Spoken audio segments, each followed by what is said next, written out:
Hello everyone, right now I'm going to be showcasing something else that is going to be going out in my next release. We're going to go into the main AutoBlame injector, pushing the main user interface button, start.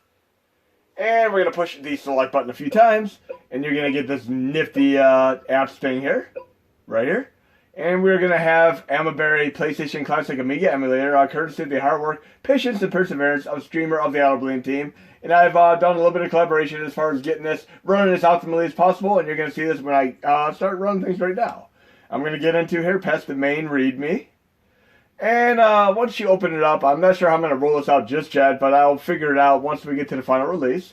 I'm going to go to the default K-Mathematic Xtreme AutoBlame configuration. I'm going to click it. And you are going to mandatorily need BIOS installed. I'm going to do a tutorial on this separately. But once it loads the configuration, it's going to load the Workbench 3.1 Kickstart ROM. I'll show you how to do this. Don't worry. And once you do that, you're going to push the select button on your PlayStation Classic controller, which is the controller I'd recommend to use these games with. And I'm going to go down to floppy drives. And I'm actually going to mount a game. And you're going to go to the right here on the first one, DFO, or DF0. I'm going to go to the three dots there, and I'm going to mount the first disc of the game called Franco, which is a very, very violent game. I mean, way ahead of its time as far as violence is concerned. Amiga definitely had its share of violence. And even on the Mega Drive, they kind of, like, cut things down to a degree. I mean, Immortal is probably the most violent game on Genesis, but Amiga really just ups the ante completely. So I'm going to mount this. And once I load this, I'm going to go back to this menu here and go down to the bottom and go to Resume. And I just got the game Star Wars Fallen Order for Xbox One. It did not come with an instruction manual, but I remember a time when games came with instruction manuals, and you're going to see what I mean by manuals being a double-edged sword. Right now, once I go to Resume, bam, it's going to go past the Kickstart, and I'm going to have the game load. But back then, they tried to circumvent piracy by putting little security checkpoints at the beginning of several games. And this is a cool game because it's not only super violent, but they followed it up with a Conan the Barbarian style violent game as well. But back to the manual thing, I'm not going to be able to play a game. Oh look, it looks like John Rambo there being beat up by John Rambo. How'd that happen? This is interesting. Just pay close attention. It looks like John Rambo on the front cover there. I'm going to start the game. It's made by a great Polish company. Right here, it says, I have a little bit of a grid, kind of like Battleship. It almost looks like a Jurassic Park grid in the background there. Like the 3DO Jurassic Park. But remember these numbers. 69. Because, you know, when you're on the freeway, you can't go past 68 because if you want 69, you'd be blowing a rod. You know how that joke goes. But remember 69 right there. And Podaj cod basically means input code.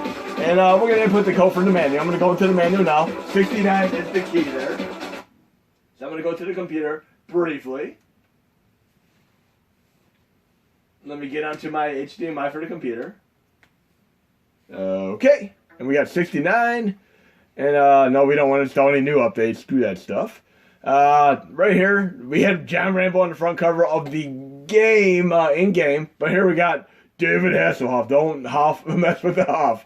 So sometimes I think that they enlist the aid of kind of outsource for a manual sometimes, because obviously this looks nothing like the main protagonist in the in-game screenshot. And I see this happening quite a bit in games, except when you're dealing with companies like Nintendo, Konami, Capcom, and some of the top-tier companies like first parties and such. You never run into variables like this where we have David Hasselhoff and Rambo in the same game. This is hilarious. And obviously the in-game character probably looks like nothing like both of these. But we're looking at the manual for it right now. We're going to go down. And again, it's all in Polish here. And we have a little grid here. And we're going to zoom in. And this is a security checkpoint, which many games have. And this is nothing compared to games like Disposable Hero, which come with a little cardboard wheel with movable parts. And you actually got to spin the different parts of the wheel to align the code. Kind of like the Secret Decoder Ring in a certain Christmas Story movie. Okay? Drink what? I'm not going to spoil that for those of you who have not seen that movie a gazillion times. But we got 69, which obviously points to Cervoni. So we're going to do the E. So we're going to go back to the game real quick. And you have to do it twice. This is the first security checkpoint, and there's the second one afterwards. Tab 1 and Tab 2. So going back to the game right now.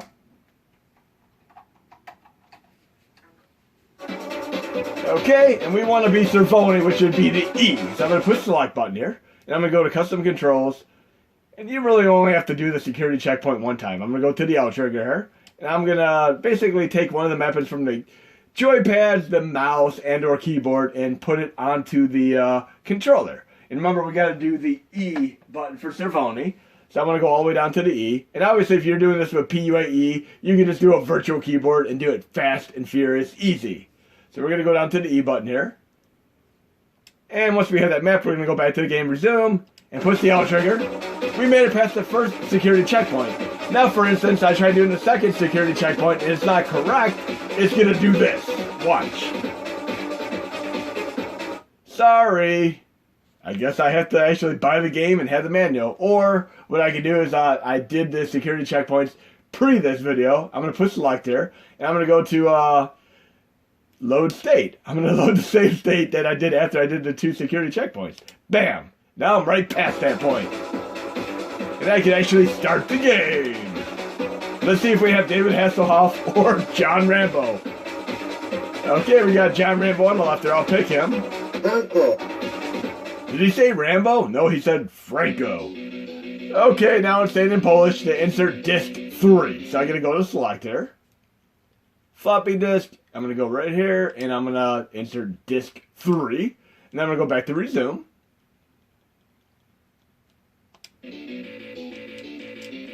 Okay, and then it's going to go past disc 3. Obviously, you can do hard drive images as well, which is more advanced, but of course I'll do tutorials on that. Now I have to insert disc 2. So I'm going to do the same thing. Floppy again.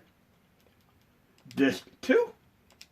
And then I'm going to go back to resume. And yes, Amiga is the most advanced emulator that you would possibly conceivably run on any of the mini classics, but I'll do my best to help you guys and gals out. Okay, we got disc 2 inserted. This music. Let's go. Let's go. Crazy Prince? Now we need Prince in the brawler. Let's see what kind of violence we have here in this side-scrolling brawler. Rock and roll. Let's go. Oh, John Rambo getting his ass kicked. Very funny stuff. And they did do a follow-up game to this called Domon, which is like Conan the Barbarian. We got a guy urinating in the background. Another load screen. Yes, you got quite a few load screens. And they're swearing at me saying, like, headbutt. Let's see what else I can do. A shunt kick.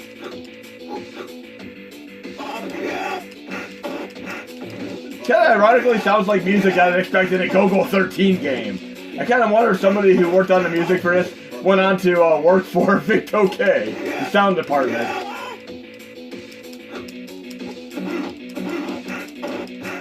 This is hilarious.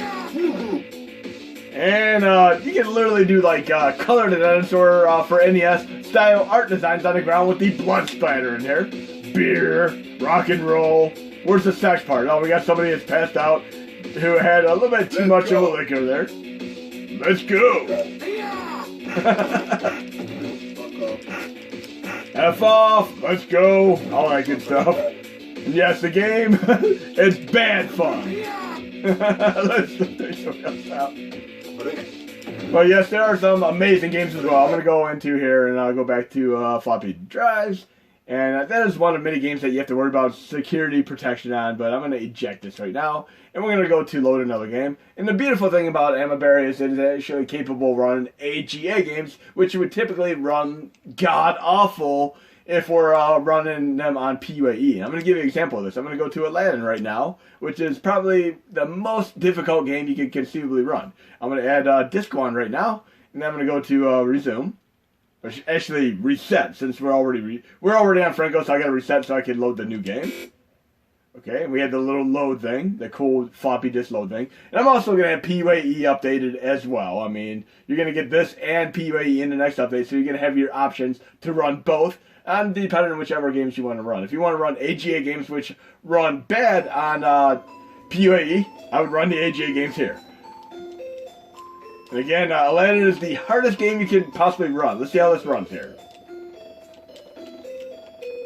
And I did all the tweaking I could possibly do. I mean, doing what I can to have this optimized so it can run fast and furious. And AGA games are definitely hard. They really push the Mini Classic to the limits here.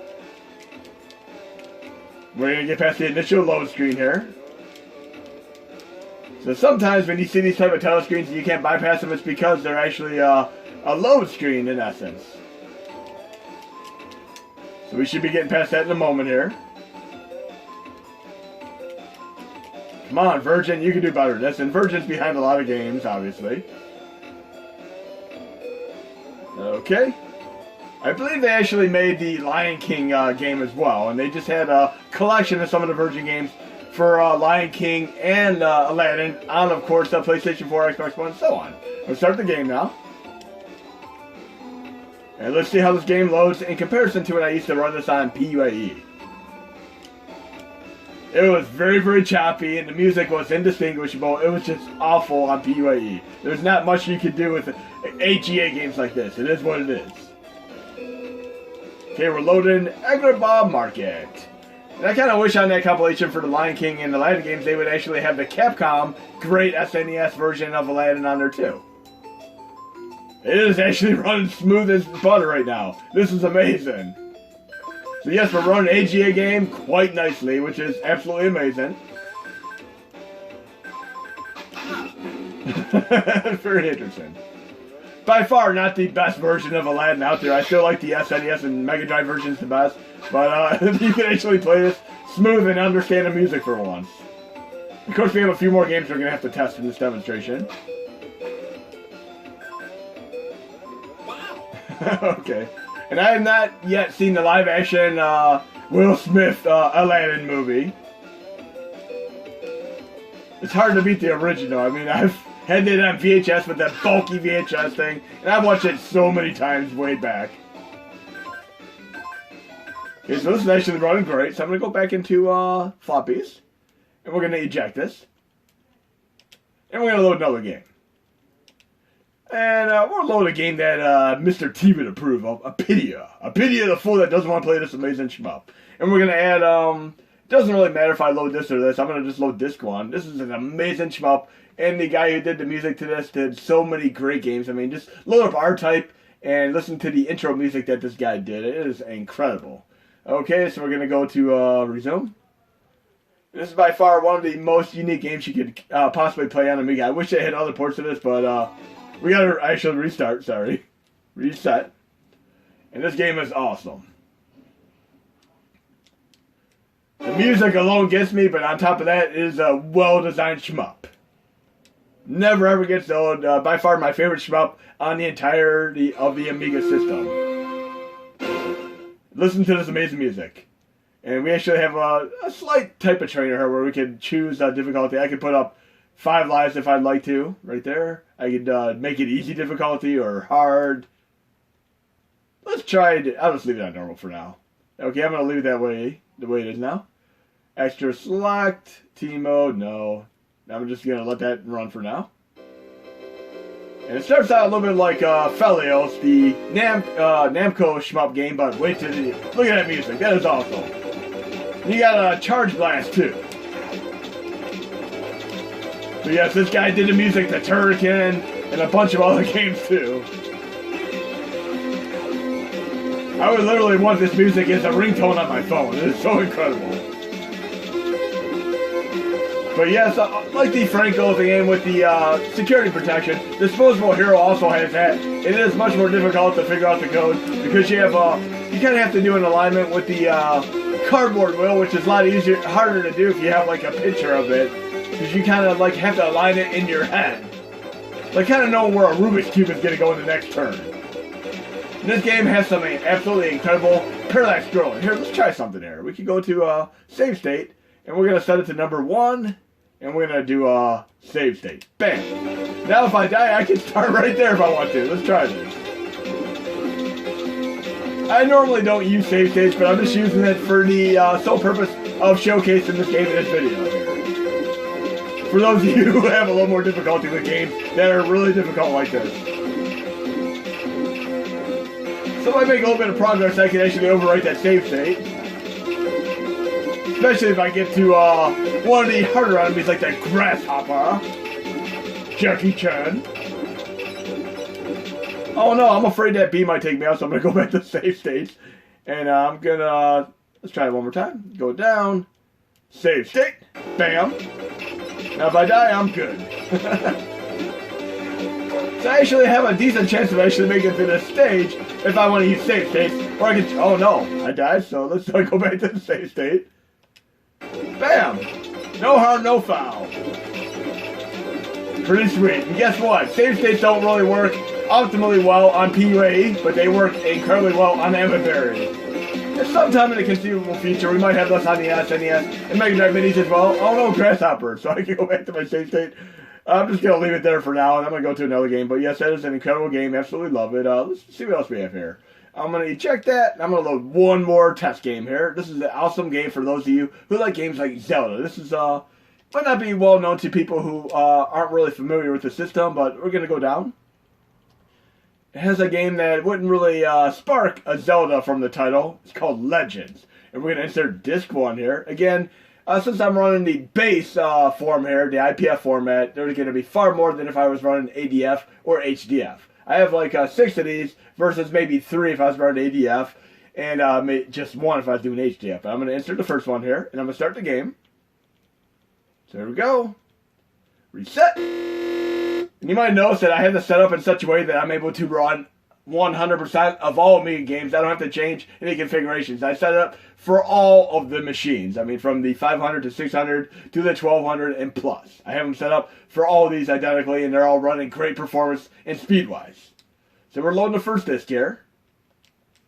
It's going to take me a minute or so to get into the game, obviously, because I have 6 of these that I got to work with. Central focus here. Interesting music. This kind of reminds me of the Super Adventure Island music. First time I played that game by Hudson on Super Nintendo. Got some great synthesizer music as well. Press fire to start. Okay. Please choose your path. I'll pick the first path here. Traveling through time portal. Insert Legends Disc 2. Okay, I'll do that. You got my interest peaked here. So I'm going to go to Disc 2. Bam. Go back to the main thing here. Resume. Okay, I got Disc 2 inserted. Let me get past this point. See what's next. About to enter 1400 AD America. Traveling through time portal.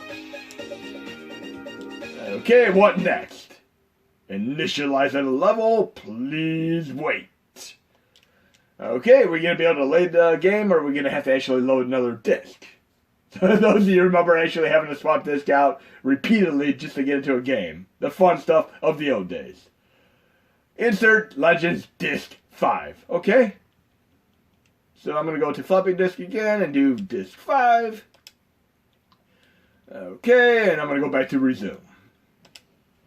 Okay, we got Disc 5 here. Can I play yet? Okay, it seems to be loaded. Let's see if we can get in game here. I absolutely love the music to this game. A fresh summer's morning, outside your TP, the birds are singing, and life is great. Press fire to remove messages from the screen. I love this music. I have to say, I just absolutely love this music. Kind of reminds me of a Valkyrie Densetsu game made by Namco. I got my bow and arrow here. Yes. Unlimited ammo. Zelda style. Let's talk to him. I'm the wise old man. Blah, blah, blah. I'll go back to him later. Okay, so obviously we have this little obstacle here, which I couldn't get past initially. But now I have my bow and arrow. Bam. And we have a little bit of a Zelda Metroidvania feel here. Oh, I can get coins. What can I do with the coins? Probably use them to buy stuff later. Whoa, we got an Indian shooting at me there. Very, very upbeat music. Love this. I mean, again, it's like Valkyrie, the great Namco game. Nope, don't have to worry about him. What's up here? Very, very cool stuff. Let's go this way. Yes, you can talk to people and explore. Oh no, I think that's an enemy. I'm just gonna go up. I'm gonna avoid him for now. We got a little Goomba here. A whack-a-mole. Very good. Let's go into this. Hopefully I don't have to insert another disc. Nope, I'm here. The Amiga had such amazing music, without a doubt. So obviously I'm going to have to take out some enemies around the corner here. I feel it. Now I can do save states on this game too if I'd like to. There we go, we got somebody that wandered off from the Lion King live action movie. Or he might be from the movie Willow, either or. We stopped him cold in his tracks. More obstacles here. I'm definitely going to be coming back to this because this is a great gem, a diamond in the rough here.